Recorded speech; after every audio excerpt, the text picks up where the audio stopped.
Nine screen viewers, நான் உங்கள் விஜய் சௌமியா. இன்றைக்கி இந்த வீடியோவில் நம்ம அந்தகன் படத்தினுடைய ரிவ்யூ தான் பார்க்க போகிறோம். தியாகராஜன் அவங்களுடைய டைரக்ஷனில் டாப் ஸ்டார் பிரசாந்த் அவங்களுடைய நடிப்பில் வெளிவந்திருக்கக்கூடிய படம் தான் அந்தகன். அண்ட் இந்த திரைப்படத்தை வந்து ஆல்ரெடி 2018 ஹிந்தியில் அந்தாதுன்னு சொல்லிட்டு ஆயுஷ்மான் குரானா தபு அவங்களுடைய நடிப்பில் வெளிவந்து super duper box office collection வாங்கினது மட்டும் இல்லாமல் நேஷ்னல் அவார்டும் வாங்கியிருக்கு. ஸோ அந்த படத்தினுடைய வெற்றியை தொடர்ந்து தான் இது வந்து மலையாளத்தில் பிருத்திவிராஜ் சுகுமாரன் வந்து அவங்க பிரம்மம் அப்படின்ற படத்தில் இந்த டைட்டில் வச்சு எடுத்திருந்தாங்க. அண்ட் ஹிந்தியில் வந்து சக்ஸஸை தொடர்ந்து தெலுங்குலேயும் வந்து நிதின் வந்து பார்த்திங்கன்னா மாஸ்ட்ரோன்ற டைட்டில் ரீமேக் பண்ணியிருந்தாங்க. ஸோ இப்போ வந்து தெலுங்கு இது ஆல்ரெடி வந்துடுச்சு உடனேவே 2021 அதே போல் மலையாளமும் 2021 வந்துடுச்சு. அண்ட் தமிழ் தான் வந்து அப்போவே வர வேண்டியது, பட் ஒரு சில காரணத்தினால தள்ளி போய் கடைசியாக இப்போ தான் ரிலீஸ் ஆகிருக்குது. ஸோ இந்த படத்தில் வந்து ஒரு சின்ன ஒரு ஒன்லைன் ஸ்டோரி சொல்லணுன்னா, கண்ணு தெரியாமல் இருக்கக்கூடிய கதாநாயகன் அவர் வந்து ஒரு பியானிஸ்ட். அண்ட் அவர் வந்து ஒரு இடத்துல வாசிக்கிறத பார்த்து ரொம்ப இம்ப்ரெஸ் ஆன ஒரு பெரிய பிரபலமான ஒரு நடிகர் அவருடைய வீட்டுக்கு இன்வைட் பண்ணுறாரு ஆனிவர்சரிக்கு வாசிக்கிறதுக்கு. ஸோ அந்த இடத்துல அவர் போகும்போது அங்கே நடக்கக்கூடிய ஒரு ட்விஸ்ட், அங்கே ஒரு இன்சிடென்ட் நடக்குது. அந்த சம்பவத்தினால அவருடைய வாழ்க்கையில் என்ன மாதிரியான விஷயங்கள்லாம் அப்புறம் ஃப்யூச்சரில் அவர் வந்து ஃபேஸ் பண்ணுறாரு அப்படின்றது தான் படத்தினுடைய ஒன்லைன் ஸ்டோரி. ஸோ இது வந்து ஃபுல் அண்ட் ஃபுல் ஒரு த்ரில்லர் ஜானர். அண்ட் இது வந்து பார்த்திங்கன்னா பிளாக் காமெடி த்ரில்லர் ட்ராமாவாக எடுத்திருந்தாங்க ஹிந்தியில். அதே தான் வந்து பார்த்திங்கன்னா ஒவ்வொரு லாங்குவேஜ்லேயும் கொஞ்சம் அதை அப்படியே ஃபாலோ பண்ணி மெயின் ஸ்டோரியை வந்து அப்படியே எடுத்துகிட்டு அண்ட் அதில் ஒவ்வொரு ரீஜியனுக்கும் ஏற்ற மாதிரியான நிறைய விஷயங்கள் ஆட் பண்ணாங்க. இப்போ மலையாளத்தில் வந்து பிருத்திவிராஜ் சுகுமாரன் அவருக்கு ஏற்ற மாதிரியான ஒரு சில ஹியூமர் இதெல்லாம் வந்து ஆட் பண்ணியிருந்தாங்க. அதே போல் தெலுங்குல வந்து பார்த்திங்கன்னா கொஞ்சம் கமர்ஷியலாக எதெல்லாம் ஆட் பண்ணணுமோ அதெல்லாம் கொஞ்சம் ஆட் பண்ணியிருந்தாங்க நிதின் படத்தில் மாஸ்ட்ரோவில். அதே போல் தான் தமிழ்லேயும் தியாகராஜன் அவருடைய டைரக்ஷனில் தமிழ் ஆடியன்ஸ்க்கு பிடிக்கிற விதமான காமெடி ட்ராக்ஸ் எல்லாம் கொஞ்சம் ஆட் பண்ணியிருக்காங்க. படமே வந்து பார்த்திங்கன்னா பிளாக் காமெடி தான். அதில் வந்து ஹீரோவே அவர் பேசக்கூடிய விஷயங்கள் பண்ணக்கூடிய செயல்கள் அதுலேயே நம்மளுக்கு வந்து பார்த்திங்கன்னா காமெடி கலந்து தான் கொடுத்துருப்பாங்க. அது இல்லாமல் ஆடடாக நம்மளுக்கு வந்து காமெடி கொடுக்கணும் அப்படின்றத வெளிப்படுத்துறதுக்காக படத்தில் யோகி பாபு, ஊர்வசி, அப்புறமா வனிதா விஜயகுமார், மனோபாலா, இந்த மாதிரி ஒரு பெரிய ஸ்டார் காஸ்டிங் வந்து கொடுத்துருக்குறாங்க. அண்ட் இதனால் இருக்கக்கூடிய ஒரு சின்ன மைனஸ் என்னென்னு பார்த்தீங்கன்னா அவுட் ஆஃப் த ட்ராக்ல கொஞ்சம் படம் வந்து போயிடுது. அண்ட் இந்த படத்தில் வந்து நல்லா இந்த elite class and middle class அப்படின்றத வந்து நல்லா வேரியேஷனோடு நம்மளுக்கு வந்து ஒரிஜினல் வெர்ஷனில் காட்டியிருப்பாங்க. பட் இதில் காமெடி பண்ணுறோன்ற பேரில் இப்போது தபு அவங்களுடைய ஃபேமிலி வந்து நல்ல எலைட் நல்ல வெல் செட்டில்டு ஃபேமிலி எப்படி இருப்பாங்களோ அது மாதிரி ஹிந்தியில் இருந்திருப்பாங்க. அண்ட் ஆனால் தமிழில் வந்து அந்த கேரக்டரில் தான் வந்து சிம்ரன் நடிக்கிறாங்க. ஸோ சிம்ரன் வந்து அதே போல் வெல் செட்டில்டாக இருக்கிற மாதிரியான ஒரு பேக்ரவுண்டில் தான் காட்டணும். பட் இங்கே இருக்கக்கூடிய காமெடி இதுனால ஸோ அவங்களும் சரி இல்லை ஊர்வசி அவங்களுடைய ஃபேமிலி பேக்ரவுண்டும் சரி எல்லாமே ஒரு மாதிரி ஈக்குவலாக இருக்கிற மாதிரி தெரிஞ்சிருச்சு ஓவராலாக பார்க்கும்போது. ஸோ இந்த படத்தினுடைய கதை எப்படி ஆரம்பிக்குதுன்னு பார்த்தீங்கன்னா, ஸோ கதையின் நாயகன் பிரசாந்த் அவர்கள் கண்ணு தெரியாமல் இருக்கக்கூடியவர். அவர் வந்து பார்த்திங்கன்னா ஒரு பியானிஸ்ட். அவர் வந்து ஒரு இடத்துல வாசிப்பார். ஸோ அங்கே எல்லாருக்கும் பிடிச்சிடும், ரொம்ப இம்ப்ரெஸ் ஆகிடுவாங்க. ஸோ அந்த மாதிரி அவர்கிட்டேருந்து ஒரு இது வாங்கணுன்றதுக்காக வரவங்க தான் வந்து பிரியா ஆனந்த். அது அப்படியே அவங்க ஃப்ரெண்ட்ஷிப் வந்து அடுத்த ஸ்டேஜுக்கு போய் லவ் அப்படின்ற மாதிரி போயிட்டுருக்கும். ஸோ இவர் இங்கே வாசிக்கிறத பார்த்துட்டு படத்தினுடைய முக்கியமான கதாபாத்திரத்தில் நடிச்சிருக்கிறவர் தான் நவரசன் நாயகன் கார்த்திக். ஸோ ஆக்சுவலாக படத்துலேயே வந்து அவர் ஒரு ஆக்டர். ஸோ ஒரு பழைய காலத்து ஆக்டர், கொஞ்சம் பிஸியாக இருந்தவர், இப்போ கொஞ்சம் கம்மியாயிட்டார் அப்படின்ற மாதிரியான ஒரு ஆக்டர். அவருக்கு பிடிச்சி போய் அவருடைய வெட்டிங் ஆனிவர்சரிக்கு அவங்களுடைய ஒய்ஃபை வந்து இம்ப்ரெஸ் பண்ணணும், சர்ப்ரைஸ் பண்ணணுன்றதுக்காக இன்வைட் பண்ணி கூப்பிடுறாரு பிரசாந்த் வீட்டில் வந்து எனக்கு வாசிக்கணும்ன்ட்டு. ஸோ அதுக்காக கிளம்பி போகக்கூடிய பிரசாந்துக்கு அங்கே என்ன நடக்குது அப்படின்றது தான். ஸோ அதில் வந்து பார்த்திங்கன்னா சமுத்திரக்கனி அவர்கள் போலீஸ் கேரக்டரில் நடிச்சிருக்கிறாரு. அண்ட் இவங்க எல்லாருமே வந்து ஒவ்வொரு படத்துலேயும் ஒரு மாதிரி நடிக்கிற ஒரு கேரக்டர் பண்ணுறவங்க அப்படின்றத தாண்டி சமுத்திரக்கனி அவர்கள் யூனிஃபார்ம் போட்டார்னாலே ஒரே மாதிரி பேட்டர்னையே ஏன் ஃபாலோ பண்ணுறாருன்னு தான். ஸோ இது நம்ம வந்து கம்பேரிசன் பண்ணக்கூடாது ஆக்சுவலி. பட் ஆனால் ஒவ்வொரு படத்துக்குமே வந்து போலீஸாக இருந்தாலுமே வேரியேஷன் காட்டக்கூடிய நிறைய ஆக்டர்ஸ் வந்து இருக்கிறாங்க தமிழ் சினிமாவிலேயே. சமுத்திரக்கனி நல்ல ஆக்டர், அவர் நிறைய டிஃப்ரெண்ட் ஒரு வேர்ஷனில் நடிக்கக்கூடியவர். பட் ஆனால் ஏன் அவரை வந்து அவருக்குள்ளவே ஒரு மாதிரி மோனோவாக ஒரே மாதிரி ஃபாலோ பண்ணுறாருன்னு தெரியல.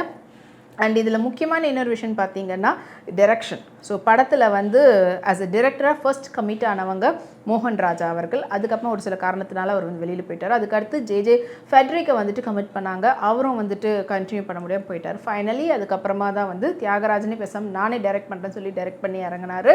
ஸோ அந்த டைரக்ஷனை வந்து அஃப்கோர்ஸ் எஸ் கரெக்டாக தான் பண்ணியிருக்கிறாருன்னு கூட சொல்லலாம்.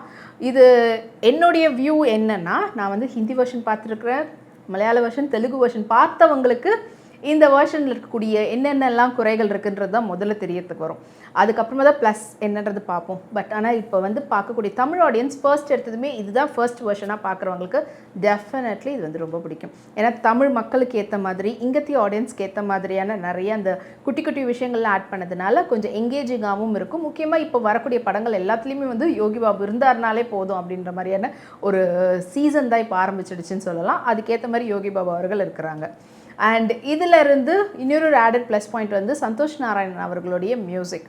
எஸ், அவருடைய மியூசிக் வந்து பார்த்திங்கன்னா, இவர் ஒரு மியூசிஷியன், படத்தில் இருக்கக்கூடிய கதாநாயகன் போது மியூசிக்கு நிறைய இம்பார்ட்டன்ஸ் கொடுக்கணும். அது அழகாக கொடுத்துருக்காரு. முக்கியமாக பிஜிஎம் வந்துட்டு ரொம்பவே சூதிங்காக அழகாக கொடுத்துருக்குறாங்க.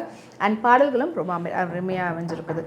ஸோ படத்தில் நடித்த எல்லாருமே அவங்களுடைய பெர்ஃபார்மன்ஸ், சிம்ரன் அவர்கள் வந்து படத்தை இன் அண்ட் அரவுண்ட் அவங்க தான் சொல்லலாம். ஸ்டார்டிங் டு எண்ட் பாயிண்ட் வந்து அவங்கள சுற்றி நடக்கக்கூடிய அந்த இன்சிடெண்ட், அந்த விஷயங்கள் தான் வந்து படத்தினுடைய த்ரூ அவுட் த ஸ்டோரி. அதுக்கு என்ன மாதிரியான ஆப்டான பெர்ஃபார்மன்ஸ் கொடுக்கணுமோ அது ரொம்ப பக்காவாக கொடுத்துருக்குறாங்க. என்னை கேட்டால் தபு அவர்களுக்கு ஈக்குவலாக இல்லை அது சேம், அது அவங்கள விட கூட அப்படின்ற அளவுக்கு சிம்ரனுடைய பெர்ஃபார்மன்ஸ் இருந்தது. பட் ஆனால் இந்த படத்தினுடைய கதாநாயகன் பிரசாந்த் அவர்களுடைய பெர்ஃபார்மன்ஸ்ன்றது எஸ் டெஃபினெட்லி ஓகே தான், நான் வந்து இல்லைன்னு சொல்ல மாட்டேன்.